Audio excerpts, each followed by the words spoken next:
Welcome to our YouTube channel जिसका नाम है देव दिशा YTC DD। स्वागत है आपका हमारे इस यूट्यूब चैनल पर जिसका नाम है देव दिशा YTC DD।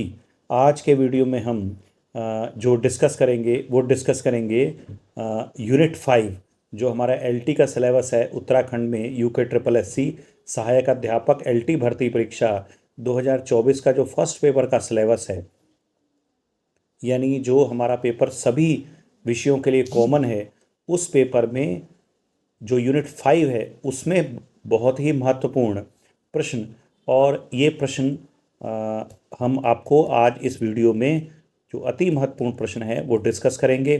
तो ये प्रश्न यूनिट 5 से रिलेटेड हैं। यहाँ थोड़ा सा एक एस ज़्यादा हो गया।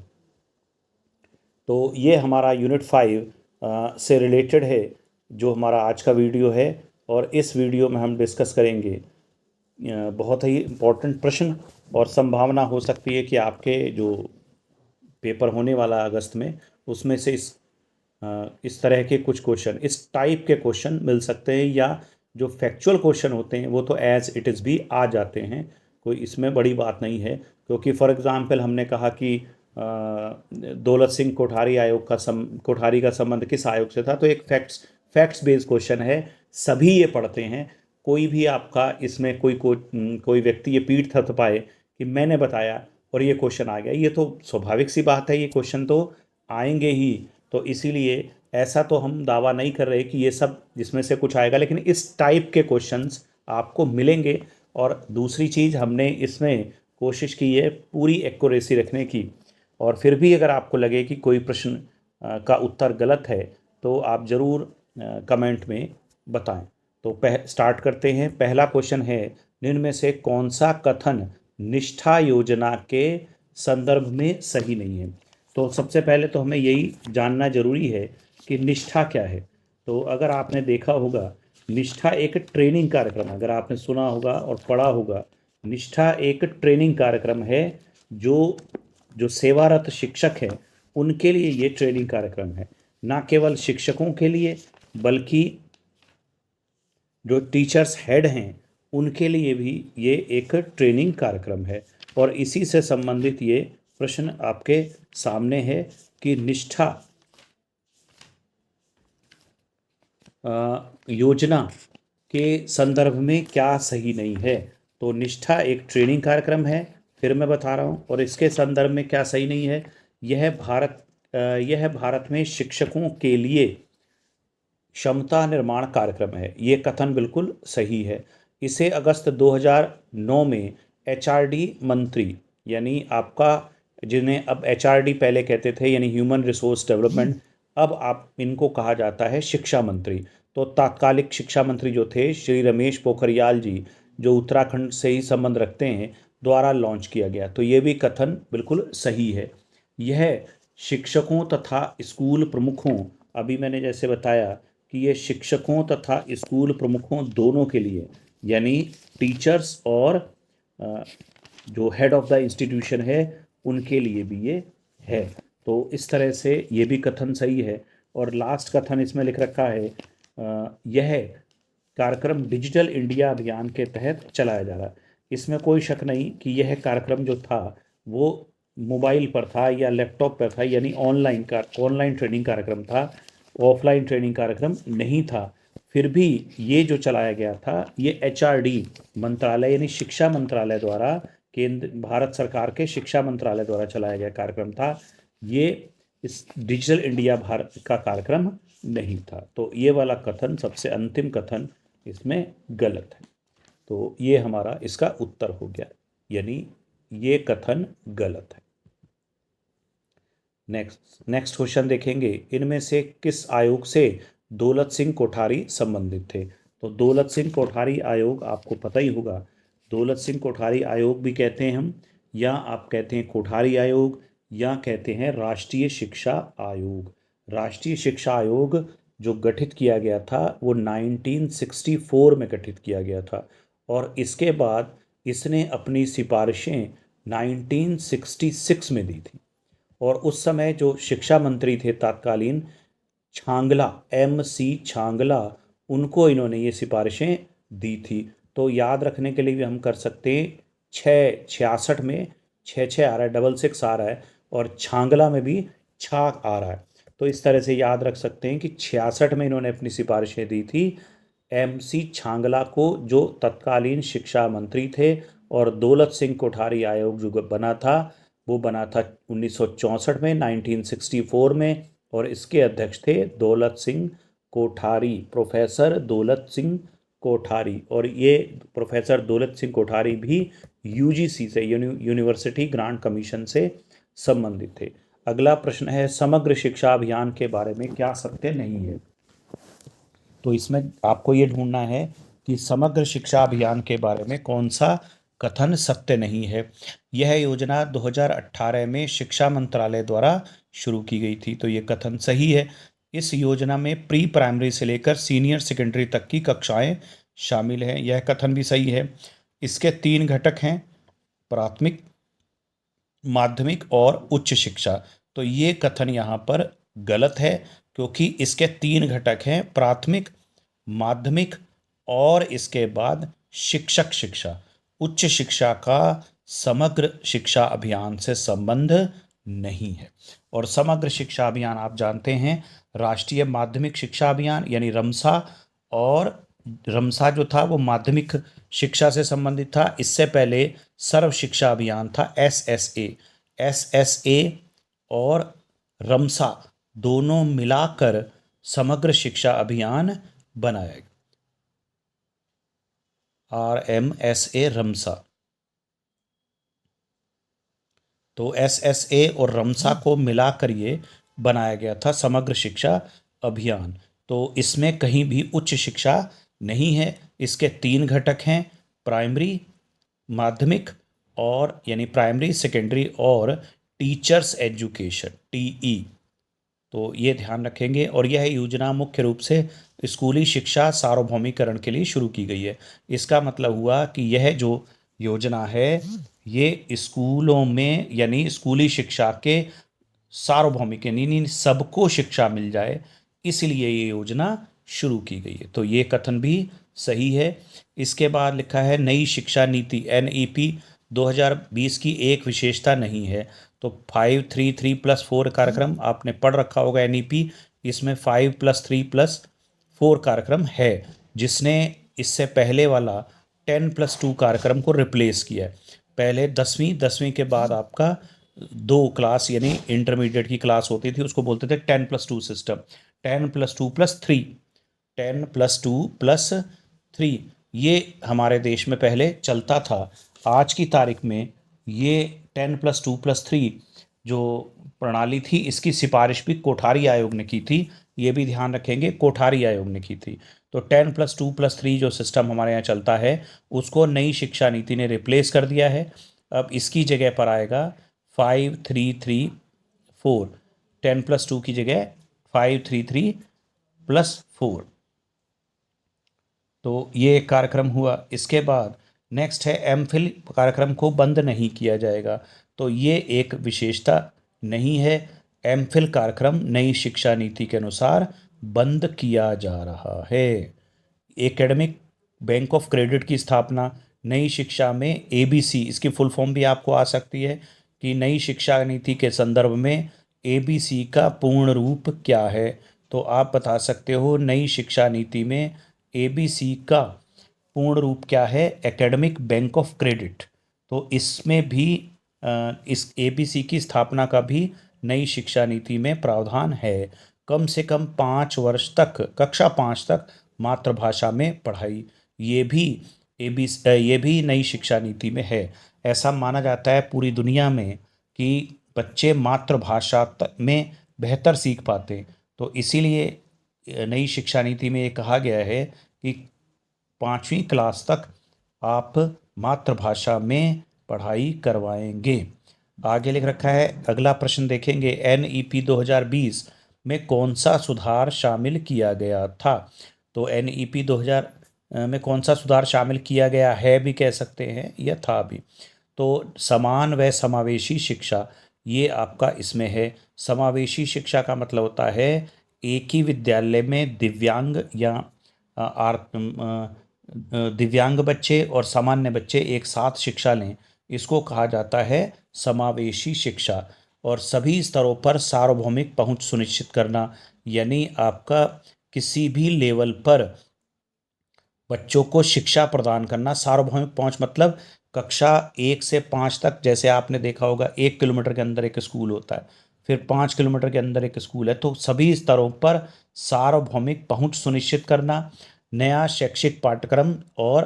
पाठ्यक्रम और शैक्षिक संरचना। अभी इससे पहले वाले में हमने देखा 5+3+3, ये 5-3-3-4 पाठ्यक्रम आया है।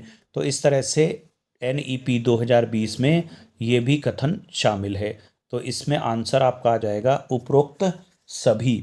अगला है राष्ट्रीय शिक्षा नीति 2020 अनुशंसा करती है, तो इसका सीधा सीधा आंसर है बहुभाषिता का। ये बहुभाषिता यानी बहुत सारी भाषाओं की अनुशंसा करती है। आगे लिख रखा है किस आयोग ने 11 से लेकर 17 वर्ष तक के बच्चों के लिए माध्यमिक शिक्षा की अवधि 7 वर्ष करने की सिफारिश की थी। तो ये हमारा है मुदलियार आयोग। मुदलियार आयोग ने जो सिफारिश की थी, उन्होंने कहा था कि जो माध्यमिक शिक्षा है वो 7 वर्ष हो और आयु हो 11 से लेकर 17 तक, और कक्षा 5 से ये हुई नहीं है। कक्षा 5 से आप जानते 12 तक होती है, लेकिन इन्होंने सिफारिश की थी कि कक्षा 5 से 11 तक हो और 12th क्लास का ग्रेजुएशन में विलय कर दिया जाए, यानी 12th क्लास का स्नातक पाठ्यक्रम में विलय कर दिया जाए। ये सिफारिश की थी मुदलियार आयोग ने। इसके बाद परख क्या है, तो परख आप बहुत अच्छा क्वेश्चन है और ये आने की पूरी संभावना है। तो NEP 2020 के तहत नया राष्ट्रीय मूल्यांकन केंद्र जो है उसे हम परख कहते हैं। इसके बाद निम्न में से किस शिक्षण संस्थान में प्रधानाचार्य के कार्यों में सम्मिलित नहीं किया जाता। तो ये क्या होगा जो सम्मिलित नहीं किया जा रहा है। विद्यालय में अनुशासन बनाना, ये भी प्रधानाचार्य का कार्य है। इसके बाद कर्मचारी मूल्यांकन करना, ये प्रधानाचार्य का कार्य होता है। राजकोषीय प्रबंधन में बजट प्रबंधन, यानी जो प्रधानाचार्य होते हैं वे बजट का प्रबंधन भी करते हैं। अंतर व्यक्ति संघर्ष को बढ़ाना, अंतर व्यक्ति संघर्ष मतलब होता है आपस में लोगों की लड़ाई झगड़ा करना, तो ये इसमें नहीं है इनका काम। इसके बाद तो आंसर हो जाएगा ये। इसमें क्या विद्यालय प्रशासन की एक विशेषता नहीं है, यह एक समूहवाचक संज्ञा है, ये भी विशेषता है। प्रशासन एक उद्देश्यपूर्ण क्रिया है, ये भी विशेषता है। विद्यालय प्रशासन एक अदृश्य कौशल है, ये भी एक विशेषता है। विद्यालय प्रशासन एक सार्वभौमिक प्रक्रिया नहीं है, ये कथन गलत है। यहाँ पर सही कथन ये आएगा कि विद्यालय प्रशासन एक सार्वभौमिक प्रक्रिया है। तो इस तरह से आंसर तो ये सही बैठेगा। बाकी विशेषता आप समझ लीजिए कि ये समूहवाचक संज्ञा है, उद्देश्यपूर्ण क्रिया है, अदृश्य कौशल है। प्रशासन एक अदृश्य कौशल होता है और ये यूनिवर्सल प्रोसेस होती है, सार्वभौमिक प्रक्रिया होती है। निम्न में से कौन सा विकार है जो RPDWD अधिनियम में सम्मिलित नहीं किया जाता। तो ये मस्कुलर डिस्ट्रॉफी, इसको अंग्रेजी में कहते हैं मस्कुलर डिस्ट्रॉफी, और इसे कहते हैं थैलासीमिया, जिसमें कि ब्लड की कमी हो जाती है। पार्किंसन रोग और रक्ताल्पता, तो पार्किंसन रोग भी RPWD अधिनियम जो 2016 वाला है उसमें शामिल है। थैलासीमिया भी शामिल है। मस्कुलर डिस्ट्रॉफी भी दिव्यांगता की श्रेणी में शामिल है, लेकिन ये शामिल नहीं है, रक्ताल्पता शामिल नहीं है। अगला क्वेश्चन है स्नेलल चार्ट किससे संबंधित है। स्नेलल चार्ट संबंधित होता है दृश्य तीक्ष्णता को मापने के लिए, यानी अगर आप किसी आई स्पेशलिस्ट के यहाँ जाते हो तो वहाँ एक जो चार्ट टंगा रहता है जिसपे OXV इस तरह से पहले लाइन में बड़ा, फिर उससे छोटा, फिर उससे छोटा लिखा रहता है, ये स्नेलल चार्ट होता है और ये दृश्य तीक्ष्णता को मापने के लिए होता है। अगर आप कहेंगे कि ये क्वेश्चन कहाँ से इसमें आ गए, तो अगर आप देखोगे तो दिव्यांगता वाला RPWD आपके सिलेबस में है, वहाँ से ये क्वेश्चन आ रहे हैं। स्कूलों के 234 शिक्षण दिवस और कॉलेजों के लिए 216 शिक्षण दिवस निर्धारित करने वाला आयोग है, तो ये है कोठारी आयोग। कौन सा आयोग है? कोठारी आयोग ने सिफारिश की थी कि जो स्कूल दिवस हों वो कितने हों। तो स्कूल दिवस 234 शिक्षण दिवस, किसके लिए 234 शिक्षण दिवस स्कूल के लिए, और कॉलेज के लिए 216 दिवस। ये सिफारिश करने वाला आयोग था कोठारी आयोग। किस वर्ष यूजीसी एक पूर्ण स्वायत्त संस्थान बन गया? तो 1956 में यूजीसी एक्ट पारित किया गया, जिसके बाद ये एक स्वायत्त शासी संस्था बन गया। भारत में पहली शिक्षा नीति किस वर्ष लागू की गई? तो पहली शिक्षा नीति 1968 में याद कर लीजिए 1968। और 1968 पहली शिक्षा नीति है। इसके बाद आप इसको उल्टा कर दीजिए 68 को, 68 का उल्टा हो जाएगा तो 86 हो जाएगा। दूसरी शिक्षा नीति 86 में आई। तीसरी शिक्षा नीति 2020 में आई। 2020 में तीसरी शिक्षा नीति 1968, 1986, 1968, 86 और 2020 में। तो 3 शिक्षा नीति भारत में स्वतंत्रता प्राप्ति से अब तक आ चुकी हैं। समूह द्वारा निर्देशन, शिक्षक द्वारा निर्देशन किस लिए अवश्य दिया जाना चाहिए? अगला प्रश्न है। तो ये दिया जाना चाहिए वैकल्पिक विषयों का चुनाव करने के लिए। तो ये एक अच्छा प्रश्न है। अगला है एनसीएफ यानी नेशनल क्यूरिकुलम फ्रेमवर्क। 2005 में नेशनल ऑपरेशन कमेटी राष्ट्रीय संचालन समिति के अध्यक्ष निम्न में से कौन थे? तो यहाँ पर थोड़ा सा प्रिंटिंग मिस्टेक है, यह थे प्रोफेसर यशपाल। ये सही आंसर है प्रोफेसर यशपाल। निर्णय निर्माण किस पर निर्भर करता है? अगला प्रश्न है निर्णय निर्माण यानी आपका डिसीजन मेकिंग किस पर डिपेंड होती है? तो नेतृत्व पर डिपेंड, यानी ये प्रशासन से प्रश्न आया है, स्कूल प्रशासन से, तो नेतृत्व पर डिपेंड करती है और उन मेंबर्स पर डिपेंड करती है, दोनों पर डिपेंड करती है। लेकिन यहाँ एक ये भी दे रखा है दोनों के मध्य इंटरेक्शन पर, अंतःक्रिया पर। तो यहाँ आपका सवाल का उत्तर हो जाएगा कि दोनों के मध्य अंतःक्रिया पर। तो निर्णय निर्माण प्रक्रिया निर्भर करती है नेतृत्व और उसको मानने वाले सदस्यों के मध्य अंतःक्रिया पर। यानी अगर आप कोई निर्णय लेना चाह रहे हो तो जो लीडर है, उनका नेतृत्व है, वो अपने सदस्यों के से विचार विमर्श करके निर्णय ले, उसे कहेंगे अंतःक्रिया। अगला प्रश्न है आपकी आलोचना करने वाले व्यक्ति से आप कैसे संबंध रखेंगे? तो आप संबंध रखेंगे समीक्षात्मक। पाठ्यक्रम को अधिक उपयोगी बनाया जा सकता है, पाठ्यक्रम को अधिक उपयोगी बनाया जा सकता है स्थानीय ज्ञान द्वारा। आप स्थानीय ज्ञान के माध्यम से पाठ्यक्रम को उपयोगी बना सकते हो। कैसे? अगर आप उत्तराखंड में रह रहे हो तो उत्तराखंड का नॉलेज अगर आप बच्चों को दोगे तो वो ज़्यादा दिलचस्पी से, क्योंकि उनके घर के आसपास की बात होगी। अब नैनीताल में रह रहे हैं, नैनी झील के बारे में पढ़ेंगे तो अपने आप ही, काशीपुर में रह रहे हैं, चेती मेला के बारे में पढ़ेंगे तो अपने आप ही पाठ्यक्रम में उनकी दिलचस्पी हो जाएगी और पाठ्यक्रम अधिक उपयोगी हो जाएगा। तो यहाँ हो जाएगा स्थानीय ज्ञान द्वारा। अगला प्रश्न है आरटी एक्ट के अनुसार प्राथमिक विद्यालयों में शिक्षकों को प्रति सप्ताह कुल कितने घंटे योजना बना के कार्य करना है? तो ये है 45 घंटे। सभी के विद्यालय में सभी की शिक्षा, इस प्रकार की शिक्षा को आप कहते हैं समावेशी शिक्षा। समावेशी शिक्षा वो होती है जो एक ही विद्यालय में सभी को विद्यालय में, यहाँ को आ जाएगा, सभी को विद्यालय में सभी की शिक्षा। तो दिव्यांग बच्चे भी जहाँ शिक्षा ग्रहण करेंगे सामान्य बच्चों के साथ, उसे कहा जाएगा समावेशी शिक्षा।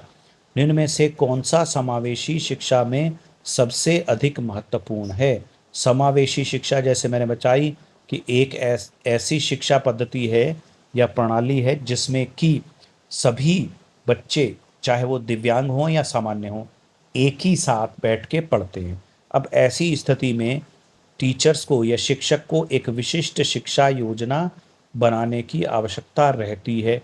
इसीलिए सबसे अधिक महत्वपूर्ण यहाँ हो जाएगा विशिष्ट शिक्षा योजना। अगला प्रश्न है नियोजन में समायोजन का काल किससे संबंधित है? तो जब विद्यालय खुलता है, चाहे अप्रैल में खुले चाहे जुलाई में खुले, वहाँ विद्यालय का पहला दिन और पहले सप्ताह को आप नियोजन में समायोजन, समायोजन मतलब होता है एडजस्टमेंट और नियोजन मतलब होता है प्लानिंग। तो इस समय जो प्रधानाचार्य होते हैं वो प्लानिंग करते हैं, बच्चों को कैसे रोका जाए, बच्चों के यानी बालकों की संख्या कैसे बढ़ाई जाए विद्यालय में, ये प्लानिंग इसमें होती है। अगला प्रश्न है, भारत में NSQF national school curriculum framework कब अपनाया, NSQF कब अपनाया गया? तो NSQF अपनाया गया 27 दिसंबर 2013 को। 27 दिसंबर 2013 को NSQF अपनाया, NSQF अपनाया। NSQF मतलब हुआ, थोड़ा सा इसमें संशोधित कर लीजिए, NSQF का मतलब हुआ नेशनल स्किल क्वालिफिकेशन फ्रेमवर्क। थोड़ा सा संशोधित कर देता हूँ, पहले शायद मैं गलत बोल गया। NSQF का हिंदी में अर्थ हुआ राष्ट्रीय कौशल योग्यता रूपरेखा, यानी राष्ट्रीय कौशल, कौशल मानो है स्किल, तो NSS मतलब हो गया स्किल, Q मतलब क्वालिफिकेशन, F मतलब फ्रेमवर्क। तो थोड़ा सा पहले उसमें मैं गलत बोल गया था, तो अब मैं सही कर दे रहा हूँ। राष्ट्रीय कौशल योग्यता रूपरेखा, नेशनल स्किल क्वालिफिकेशन फ्रेमवर्क, ये कब अपनाया गया? आंसर है 27 दिसंबर 2013 को अपनाया गया। ये इसका सही आंसर होगा। तो आज के वीडियो में बस इतना ही करते हैं, क्योंकि वीडियो बहुत लंबा हो जाता है, समझाने पर जोर ज़्यादा रहता है मेरा, तो इसीलिए अगले वीडियो में बाकी के 25 क्वेश्चन हम करेंगे। तो जुड़े रहिए हमारे इस YouTube चैनल से, जिसका नाम है देव दिशा YTCDD। धन्यवाद।